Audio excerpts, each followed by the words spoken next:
hors Québec. Nous sommes venus ici en Ontario faire notre stage à l'école élémentaire publique Cité Jeunesse.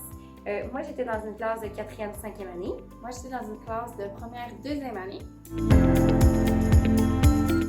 Pour commencer la vidéo, Marinelle et moi, on va discuter sur comment on percevait notre identité francophone ici en Ontario et à notre école. Tout d'abord, ici, dans toutes les autres provinces au Canada, excepté le Québec, on s'entend que la langue qui est communément parlée, c'est l'anglais. Donc ici, on est dans une minorité francophone. Les élèves, ils vont parler, dans la majorité des cas, à l'école, en français. Et à la maison, ils vont avoir des enfants qui sont un petit peu moins nombreux qui vont parler en français.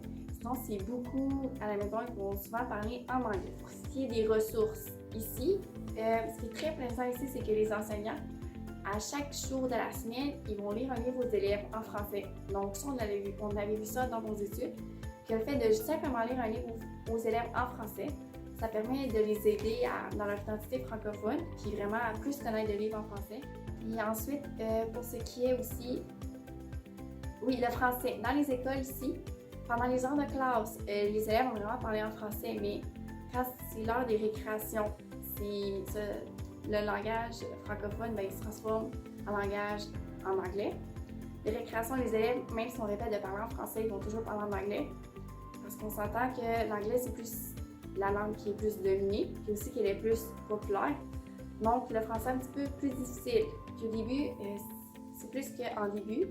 Quand on commence l'école, les élèves qui sont au préscolaire, ils vont plus parler en anglais parce que pour certains, ils n'ont jamais connu le français. C'est ça aussi qu'on s'est rendu compte, tu sais, oui, dans notre milieu de stage à l'école, les professeurs parlent en français, tout le monde parle en français, mais c'est quand on sort de l'école, c'est vraiment juste anglophone. Tu sais, ça nous a quand même, oui, on savait que ça allait être anglophone, mais tu sais, on pensait quand même qu'on allait rencontrer peut-être d'autres francophones, mais tu sais, pas vraiment, là. C'est vraiment dans l'école, c'est francophone, mais à l'extérieur, c'est vraiment anglophone, donc oui, on voit que ça peut être difficile de trouver son identité francophone quand tu es dans un milieu où c'est juste en anglais, là.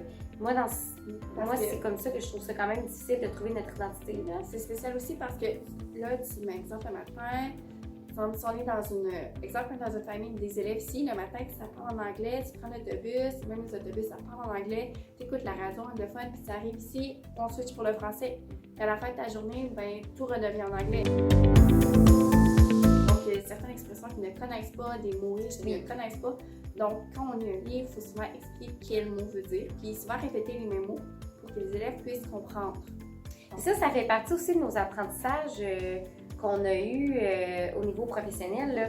Tu sais, au niveau de notre enseignement, on voit, tu sais, on a été obligé ici de plus expliquer encore, par exemple, lorsqu'on lit une définition de quelque chose ou d'un mot ou que je lis une phrase, tu sais, moi, j'ai dû souvent m'arrêter sur des mots que moi, je croyais que les élèves savaient, mais ils ne savaient pas du tout ce que ça veut dire. Donc, tu sais, il faut souvent s'arrêter, il faut, comme tu disais tantôt, il faut plus modéliser. Donc, c'est sûr que c'est vraiment un apprentissage qu'on a fait au niveau, professionnel, là, en venant ici.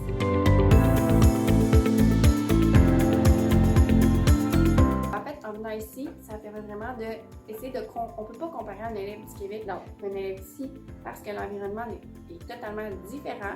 La pression de la langue au Québec, il y a beaucoup de lois la loi 101 qui protège le français et tout, mais ici, oui, il y a certaines lois qui ont établi pour que le français et l'anglais puissent s'apprendre, mais il n'y a pas de loi stricte autant qu'au Québec pour protéger la langue francophone, la langue française, pardon. Qui est du curriculum ici. Oui, il a fallu qu'on s'adapte aussi. Ça a été une de nos découvertes. On a appris un nouveau curriculum qui était totalement différent qu'au Québec. Donc ici, ça nous a permis de plus mettre nos talents un peu de l'avant. Parce que lorsqu'on va être un enseignant, il va falloir plus connaître un curriculum. Puis en faisant ce stage-là, ça nous a permis de plus explorer le curriculum puis afin de créer vraiment des activités pour les élèves en lien avec le curriculum. Ce que tu viens de dire peut aussi faire partie de nos fiertés, d'avoir réussi à arriver dans un milieu minoritaire francophone, à réussir à s'adapter à notre milieu où on est hébergé, à notre milieu scolaire ici dans la classe, qu'on ait réussi à s'adapter avec un nouveau programme. moi, en tout cas, ça me rend fière d'avoir réussi à faire 2 mois ici en planifiant des activités pour les élèves, en donnant notre couleur aux élèves, qu'on a réussi à faire ça. En tout cas, pour moi, c'est ma plus grande fierté de mon stage. Puis, je suis vraiment satisfaite. Là. Puis, tu sais, je sais pas si on en a parlé, mais ce qu'on trouvait aussi vraiment le fun ici, c'est que vu que la minorité vu que le milieu francophone est minoritaire, les gens sont beaucoup plus proches. C'est la première fois que dans un milieu de stage, ben moi, oui, on s'en est parlé, qu'il y a vraiment une proximité entre les enseignants, qu'il y a vraiment des échanges, mais vraiment des vrais échanges pédagogiques. Il y a des enseignants qui vont créer ensemble des projets, qui sont vraiment que la collaboration. C'est ça que ça aide beaucoup. Parce que ici, trouver des fois les ressources francophones, c'est un petit peu plus difficile. Donc, les enseignants, ils s'aident ensemble. Par exemple, un enseignant peut créer un matériel, puis il ne sera pas du tout gêné de le partager à un autre enseignant. Donc, c'est vraiment plaisant de voir tout cet échange-là professionnel. Donc, puis en plus, moi, ce que j'ai trouvé le fun, c'est que d'abord, le milieu était super accueillant. Oui. Les enseignants, comme les directrices, comme les secrétaires, peu importe, nous ont vraiment pris sous leurs ailes. Puis, tu sais, on n'est pas toujours rattaché non plus à notre enseignante associée. Là. Des fois, on va discuter avec d'autres. Je sais que Marinelle, elle a fait des activités avec d'autres enseignants. Après l'école, des fois, on va souper les gens ensemble. Donc, c'est vraiment le fun, tu sais, d'avoir cette proximité-là avec les enseignants. Oui. Puis aussi le fait, exemple, qu'ici, on sort de notre routine. On a un endroit pour ma part, moi, j'étais jamais venue en Ontario. On habite chez quelqu'un qu'on ne connaît pas. On était vraiment stressés au début, mais l'expérience valait vraiment, vraiment le coup. Les gens qui nous ont accueillis, ils sont super gentils. Puis aussi, ils sont super chaleureux, accueillants. Puis en même temps, en vivant chez une personne qu'on ne connaît pas et en sortant de sa petite vie ordinaire, ça nous permet vraiment de sortir de notre zone de confort puis foncer vers l'avant.